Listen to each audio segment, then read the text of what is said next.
మానవుడి మనసుకి అంతే లేదు. లేనిది కావాలనిపిస్తుంది, ఉన్నది వద్దనిపిస్తుంది.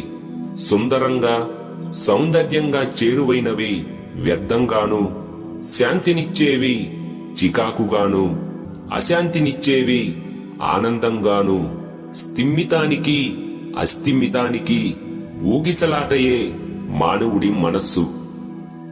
మానవుడికి మనసే మాయ, మాయే మనస్సు. మనస్సుని జయిస్తే మాయని జయించినట్లే. మనస్సుని స్థిరత్వం చేస్తే మోక్షం ప్రాప్తించినట్లే. మనిషికి ఆశ, కోరిక, మోహం, వ్యామోహము ఇవి తను ఎలాంటి స్థితిలో ఉన్నా ఇవి మాత్రం చావవు. తనకు అన్నీ ఉన్నా ఇంకా ఏదో కావాలి, మరేదో రావాలి.